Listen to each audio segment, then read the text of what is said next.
Good afternoon.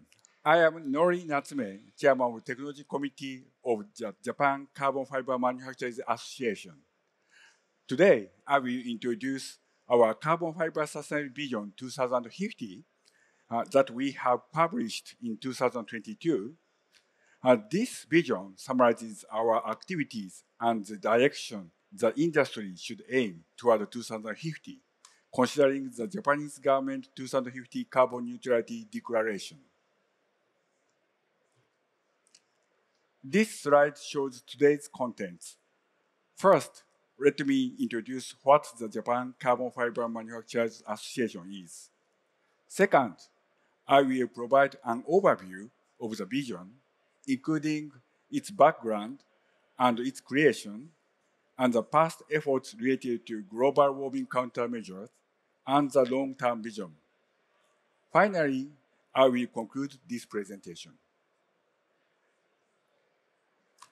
First, let me introduce who we are, the Japan Carbon Fiber Manufacturers Association, JCMA. JCMA was established in 1978 with the objective of contributing to facilitate the further development of carbon fiber industry. To achieve that objective, the association engages in a wide range of specific activities addressing challenges that extend beyond the capability of individual companies. These activities include initiatives related to safety, environmental concerns, standardization, and statistical analysis. The current member companies comprise both pan-based and pitch-based carbon fiber manufacturers: Toray, Teijin, Mitsubishi Chemical, Kureha, Osaka Gas Chemical, and Nippon Graphite Fiber. Now, let me introduce the Carbon Fiber Sustainability Vision 2050 that we announced and published in October 2022, starting with its background. This slide explains the purpose of the vision.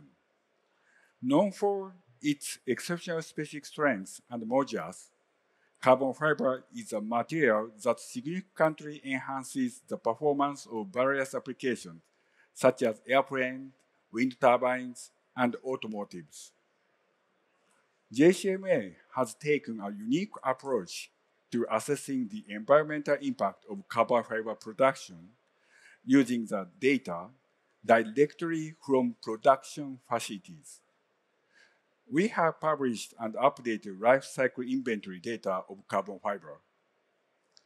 Additionally, we quantified the environmental impact of carbon fiber products during the both manufacturing and usage stage through life cycle assessment, such as for aircraft manufacturing and usage.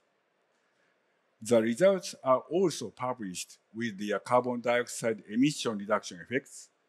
Furthermore, we have been actively developed carbon fiber material recycling technology from a resource circulation perspective to reduce carbon dioxide emission during the manufacturing phase. In the meanwhile, the Japan government set ambitious targets, achieving carbon neutrality by 2050 and reducing greenhouse gas emissions by 46% compared to 2013 level by 2030.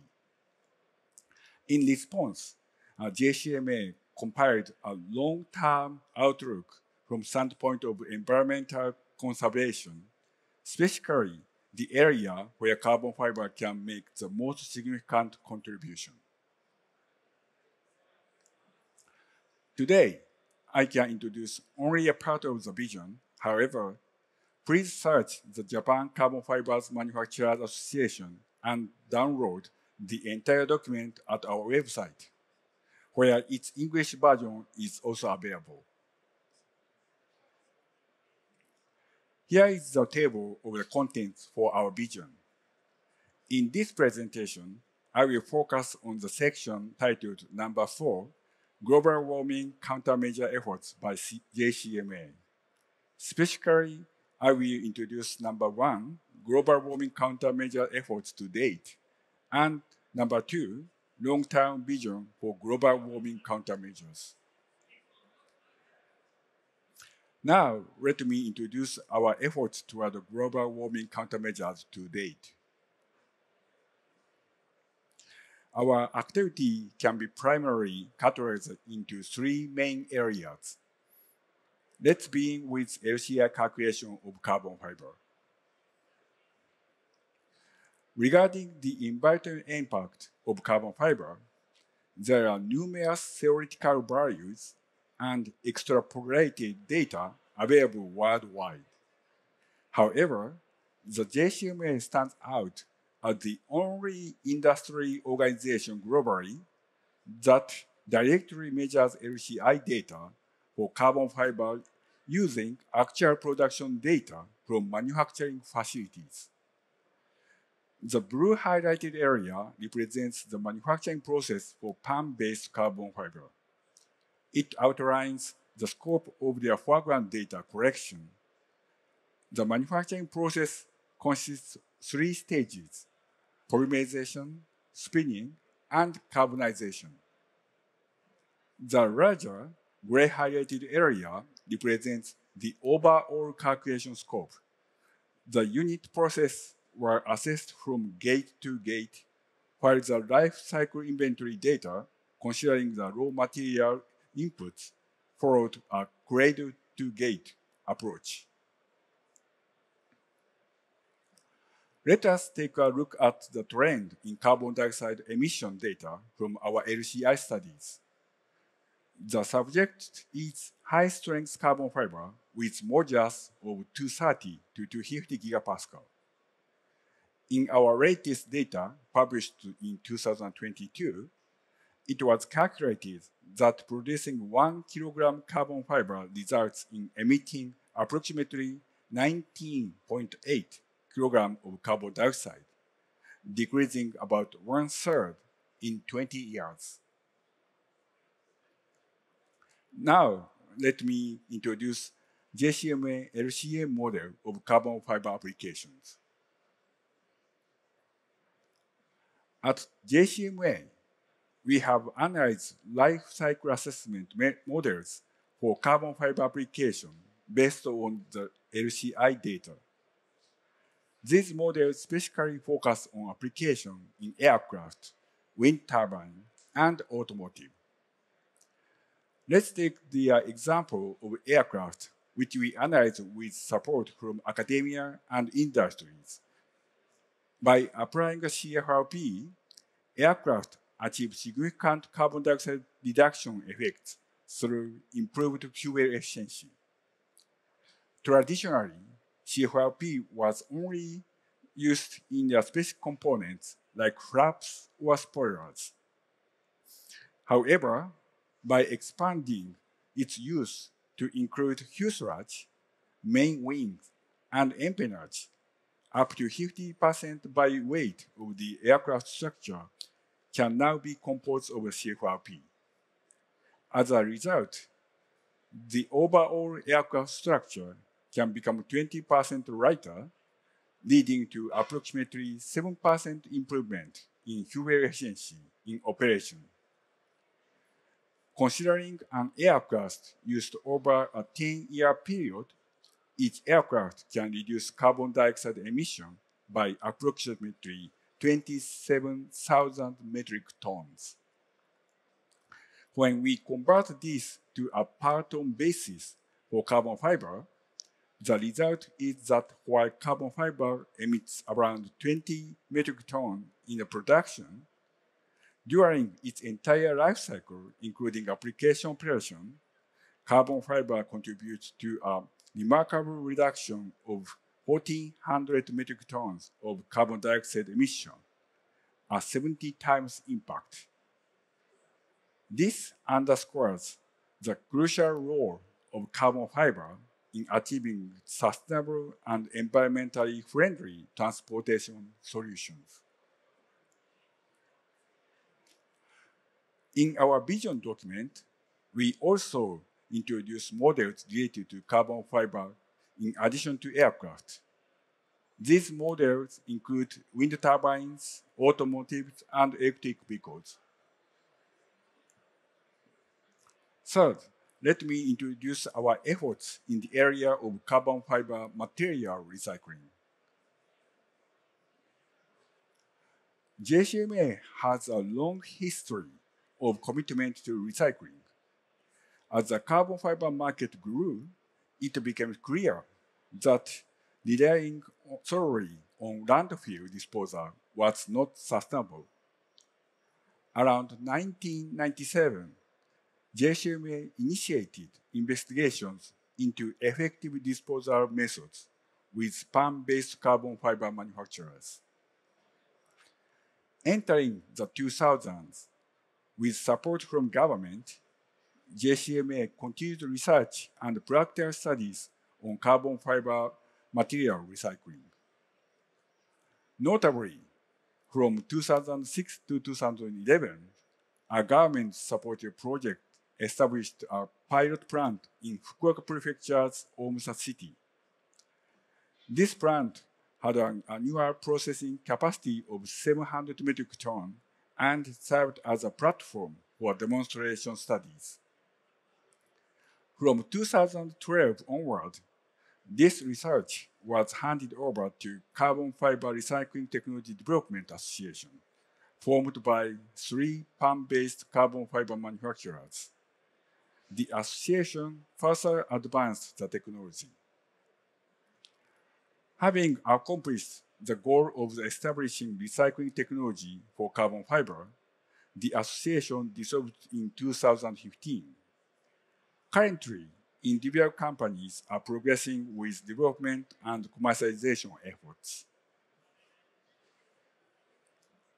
This is the exterior view of carbon fiber recycling pilot plant constructed in Fukuoka Prefecture at that time. The figure is in bottom half shows the introduction to the process within the factory. This slide shows the results of carbon fiber recycling study. The left graph compares the carbon dioxide emission between virgin and recycled carbon fibers based on the data in 2015.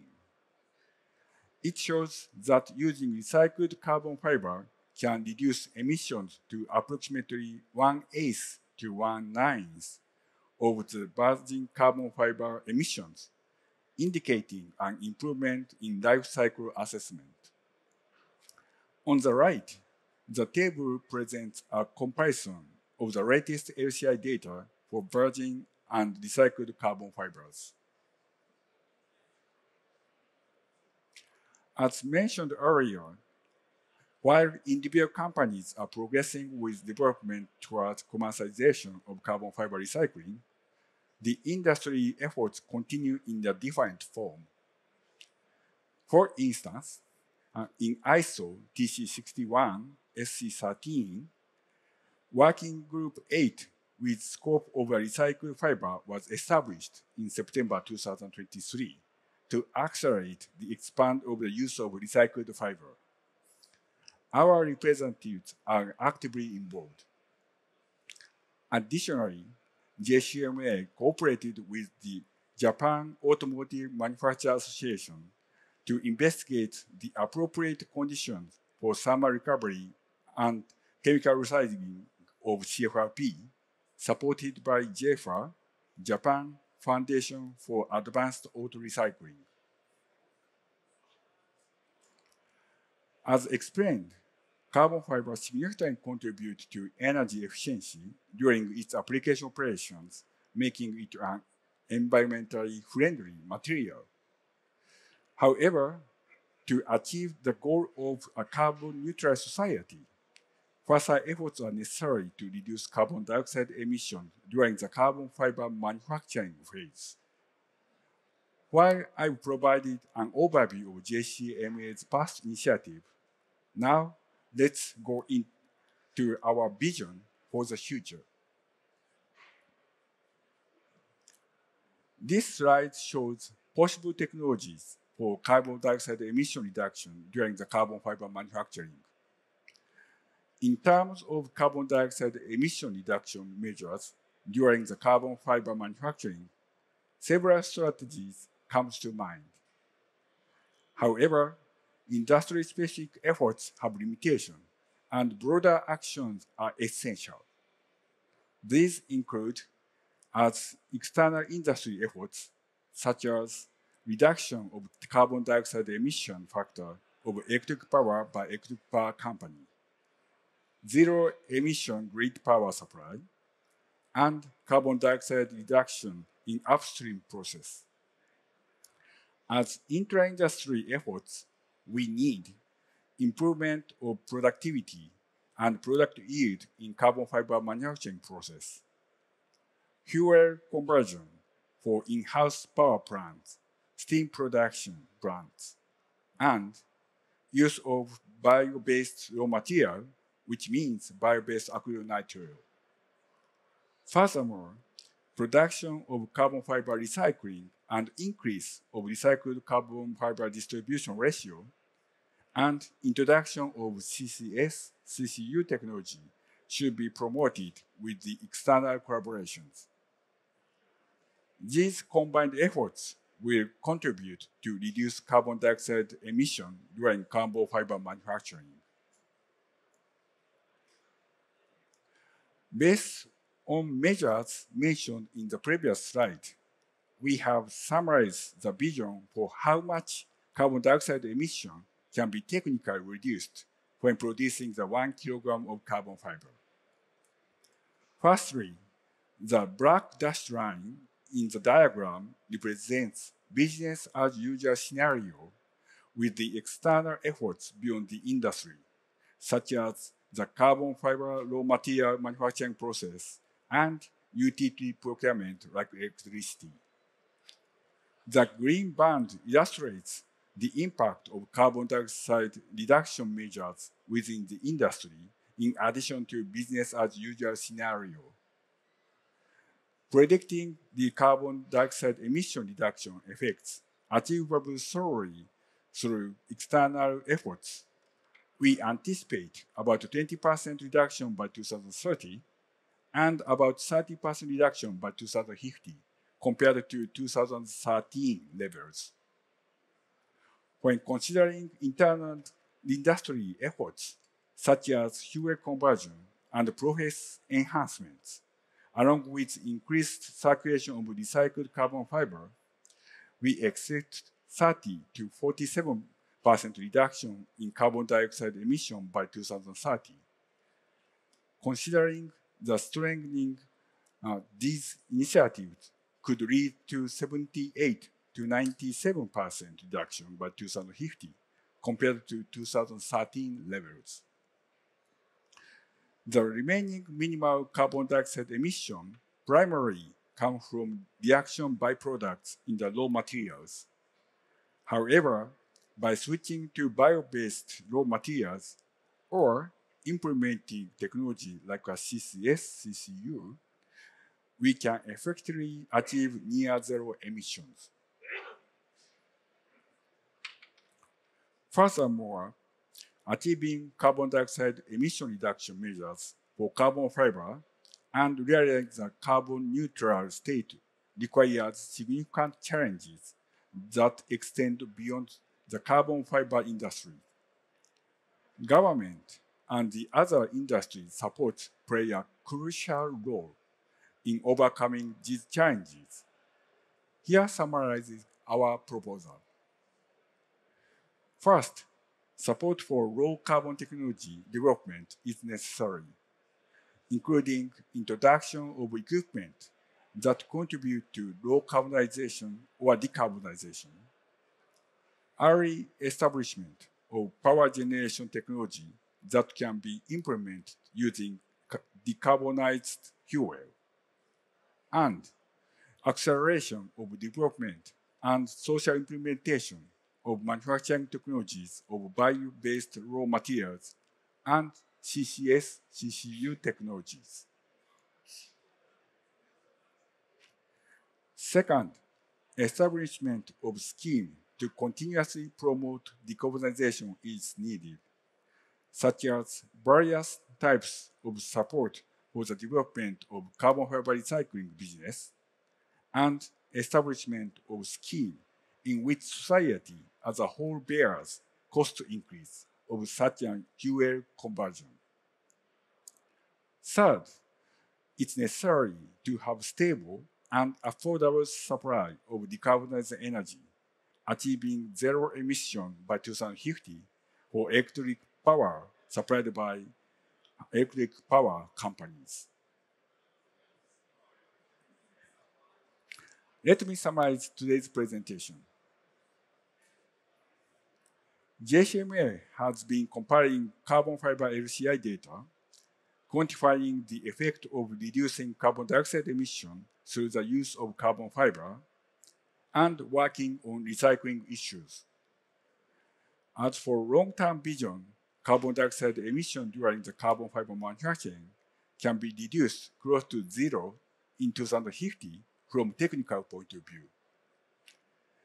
Development of low carbon technology, establishment of a scheme to continuously promote decarbonization, and stable and affordable supply of decarbonized energy are necessary to realize near zero emission. Finally, we would like to thank Dr. Takahashi, Dr. Belpost, Dr. Mitchell, who contributed to creating summary of LCI data for carbon fiber, as well as giving us helpful and useful comments on this presentation.